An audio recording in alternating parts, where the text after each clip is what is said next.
안녕하세요, 여러분. 세무사 양소희입니다. 드디어 연말정산 시즌이 돌아왔죠. 자, 매년 하면서도 매번 막막한 연말정산, 절대 피하실 수 없는 그런 연말정산인데요. 회사에서 요구하는 대로 서류는 제출하긴 하는데 이게 정말 내가 받을 수 있는 혜택들을 다 받고 있는 것인지 확신이 들지 않으셨을 거라고 생각이 들어요. 그렇다고 해서 소득공제니 세액공제니 하는 어려운 세법 용어들도 따로 공부하시기 굉장히 어려우셨을 거라고 생각이 듭니다. 자, 이렇게 연말정산이 어려운 이유가 뭘까요? 바로 연말정산에 대한 흐름을 잘 이해하지 못하고 있어서 그렇지 않을까 싶습니다.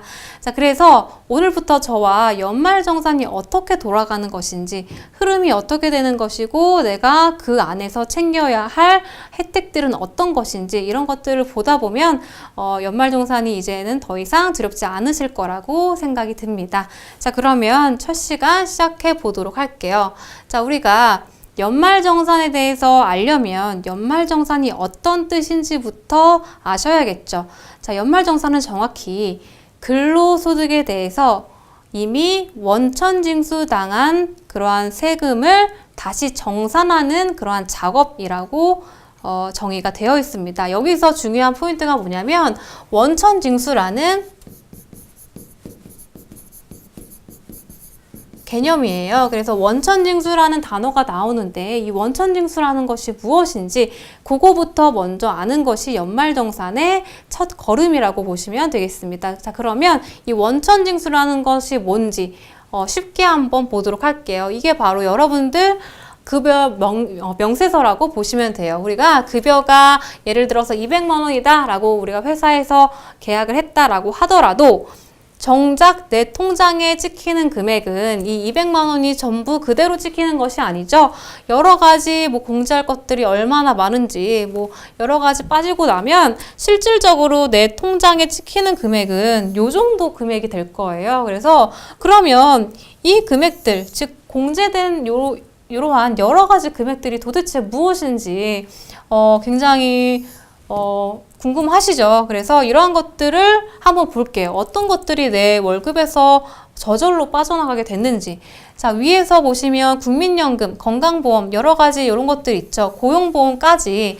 이러한 것들은 여러분들 4대 보험이라고 많이 들어보셨죠? 그래서 요거는 세금은 아니에요. 정확히 세금은 아니지만 우리가 강제적으로 징수해야 되는 그러한 거의 준 세금이라고 보시면 되거든요. 그래서 이러한 것들은 나의 의지와는 상관없이 4대 보험이라는 명목으로 해서 일정액이 공제되게 되고요. 그 다음에 이제 우리 연말정산과 관련된 것들이 나오죠. 바로 소득세와 지방소득세입니다.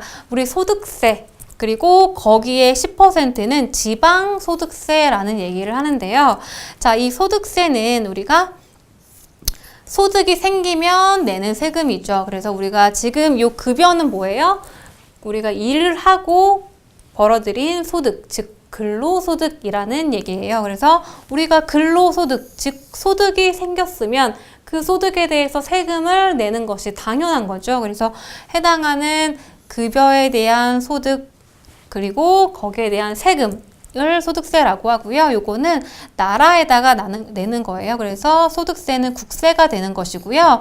이 지방소득세는 소득세의 10%, 지금 금액 보시면 소득세의 10%가 지금 지방소득세로 과세가 됐죠. 그래서 지방소득세는 나라에 내는 것이 아니고 지방에 내는 것이고 지자체.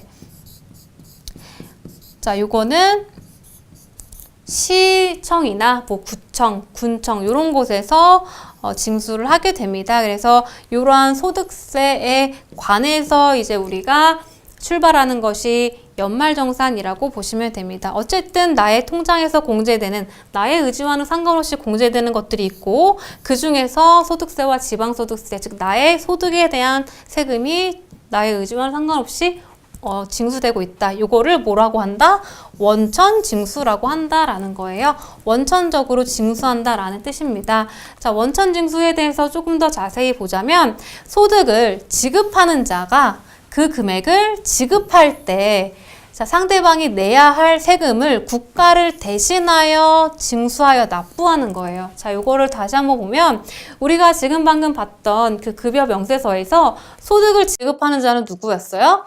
내가 다니는 회사입니다. 그쵸? 회사에서 나에게 월급을 줄 때 그 회사가 나의 소득을 지급하는 자고 그 금액을 지급할 때, 즉 회사가 나의 월급을 지급을 할 때 상대방이 내야 할, 즉 나 같은 근로자죠. 내가 내야 될 나의 소득세를 나의 의지와는 상관없이 회사가 국가를 대신하여서 이미 제하고 그 나머지만 나에게 줌으로써 징수 납부를 하는 거죠. 이런 것들을 원천징수라고 합니다. 원천적으로 징수한다라는 뜻이고요. 만약에 이 회사가 이 원천징수 의무를 이행하지 않았다라고 하는 경우에는 굉장한 페널티가 있습니다. 자, 원천징수 불성실했을 때, 자, 인건비를 비용으로 인정하지 않겠다라는 거예요. 회사 입장에서 나 같은 근로자를 채용하고 이러한 나에게 지급한 월급을 비용으로, 인건비라는 비용으로 처리를 해야 되는데 그 비용을 인정하지 않겠다. 그러면 당연히 그 회사는 어떻게 되겠어요? 법인세가 올라가겠죠. 그래서 비용으로 인정받지 못하니까 회사가 세금을 더 많이 내게 되는 그러한 현상이 일어나고요. 그리고 거기에 플러스로 가산세 및 가산금까지 징수가 됩니다. 그렇기 때문에 회사는 반드시 원천 징수를 하게 되어 있고요. 거기서 이제 나의 월급이 저절로 원천 징수가 되는 그러한 이유가 되겠죠. 자, 그러면 나의 세금은 언제 내는 것이 원칙인가?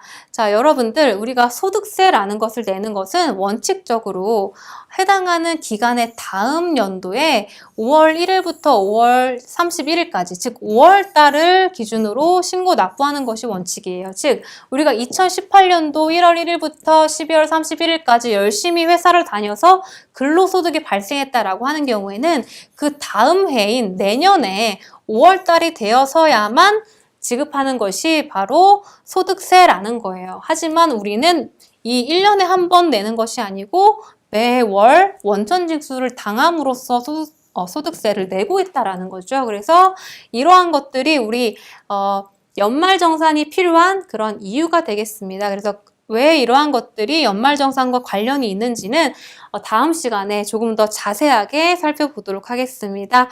자, 다음 시간에 이어서 보도록 하겠습니다. 수고 많으셨습니다.